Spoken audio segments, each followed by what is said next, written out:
O combate à corrupção pelas autoridades e o contexto da Operação Lava Jato está motivando empresas a reforçar seus programas de compliance, conjunto de condutas para garantir a conformidade da instituição com leis e regulamentos externos e internos, ou seja, a relação da empresa com o mundo lá fora.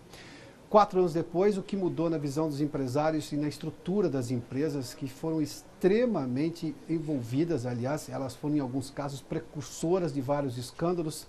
Depois de tudo isso, o que mudou? Para falar sobre compliance, eu converso com o consultor de governança, Herbert Steinberg. Herbert, seja bem-vindo aqui ao cenário. Prazer em revê-lo, Piotr. Nós estamos falando de compliance e essa expressão ganhou. Eu falei de educação financeira agora há pouco, que é uma expressão que ganhou volta, ou seja, há um interesse das pessoas no assunto. E compliance, embora seja uma expressão em inglês, o significado é um pouco amplo e bastante amplo, para se ter uma ideia. O que mudou exatamente no posicionamento das empresas? Porque eu vou lhe contar uma história rápida. Lá atrás, em 2007, quando a gente ainda estava discutindo corrupção, logo depois do caso do Mensalão, em que nós tivemos pela primeira vez ali políticos da mais alta patente sendo condenadas, eu perguntei, bom, mas se tem um corrupto, tem um corruptor. E esse dinheiro vinha da iniciativa privada. A gente pôde descobrir isso depois. Mas ninguém queria discutir o assunto. A iniciativa privada não queria tocar nesse assunto. As federações todas de empresas, de setores, ninguém queria tocar no assunto. Bom, veio um caso pior agora, que foi exatamente o caso da Lava Jato. O que mudou nas empresas, no conceito de quem dirige as empresas, hoje, depois de toda essa série de escândalos pelos quais nós passamos?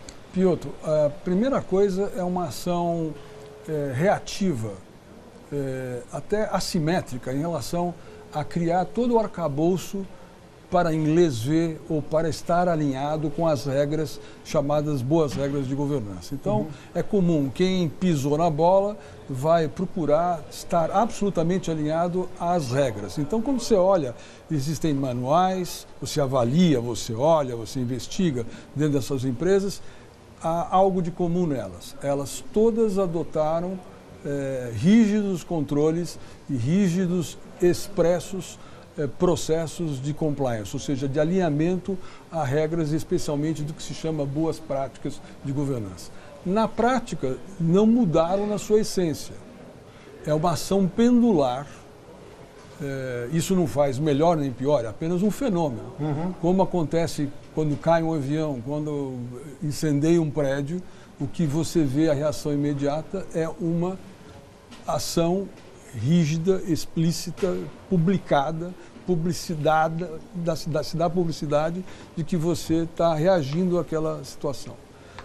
À medida que o tempo passa, aquilo pendularmente volta. A Lava Jato produziu um grande estrondo no mercado e um grande movimento. Eu acredito que o ciclo dessa ação pendular vai ser maior no tempo para fazer frente ao tamanho do estrago. No entanto, compliance significa você alinhar as práticas, não apenas dentro de um checklist, mas viver a essência do que seja a regra da boa prática. Herbert, vamos por partes então. Quando eu tenho uma reação diante de um fenômeno, de um caso que chamou a atenção de todos, vou usar uma expressão sua, foi uma medida reativa. As pessoas precisam se manifestar diante disso. Tinha escândalos gigantescos envolvendo algumas das maiores empresas do país. A reação não necessariamente é uma mudança de comportamento duradouro. O compliance, sim, é uma mudança de comportamento duradouro, porque passa a se acreditar numa outra filosofia em que a empresa precisa atuar. Quanto de uma coisa e de outra nós estamos vendo hoje realmente nas empresas? Então, eu queria te corrigir, Piotr. Idealmente, ela deveria ajudar esse lastro para essa mudança de comportamento, mas ela não garante. Ela diz, você está seguindo as regras que são previstas para esta situação. O compliance, ele vai controlar, monitorar e incentivar, estimular que aquelas regras sejam seguidas. Mas elas não garantem que vão ser seguidas. Elas podem ser seguidas por obrigação reativa, elas podem ser seguidas porque algo mudou na essência.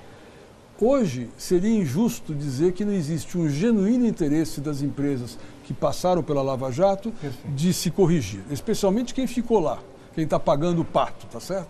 Mas, na prática, a essência significa a cultura da companhia, como aquelas pessoas que são os stakeholders da companhia se comportam em relação àquela prática. Mas as empresas... Como os controladores, perdão, Piotr, como os controladores introjetam e exemplificam aquela situação para o mercado. A pergunta é de quem quer ver as coisas mudarem de verdade, de fato, mas que já viu algumas coisas indo e vindo com uma frequência que não é saudável. Eu posso entender que as empresas que passaram exatamente pelo escândalo, até em algumas têm acordo judicial que elas precisam mudar, ou seja, há um acompanhamento, há um termo de ajustamento de conduta, alguma coisa do gênero.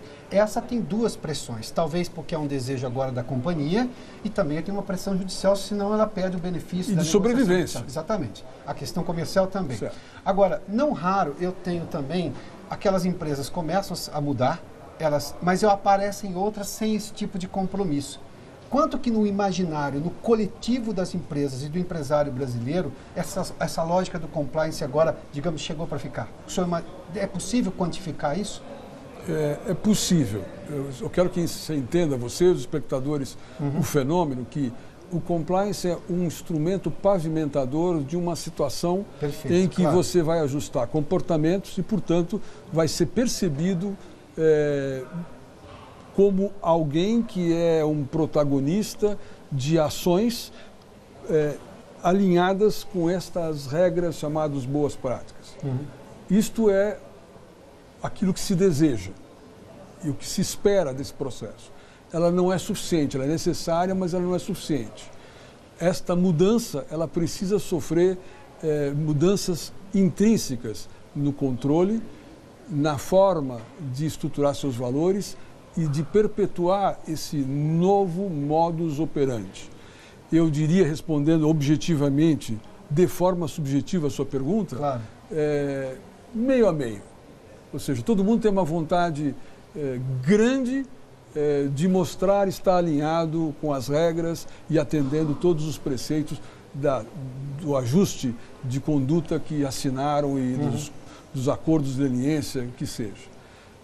E pendularmente, nesse momento, você vai e você consegue checar o checklist que está lá verificado. Agora, se aquela empresa é suficiente para te dar garantia e confiança que assim seguirá, que aquela companhia, ela de fato recuperou sua reputação, não existe como você medir isso e ter um selo de reputação. O compliance não te confere um selo de reputação. Ele é um processo que apoia a mudança, mas não é suficiente. O lucro ainda é um divisor de postura, ou seja, se a empresa está indo bem financeiramente, vamos incentivar tudo isso, vamos aumentar nosso compliance, vamos ter mais regras, vamos envolver todo mundo, mas a hora que a empresa começa comercialmente a ter problemas, se isso está custando muito para a empresa, vamos voltar às regras antigas?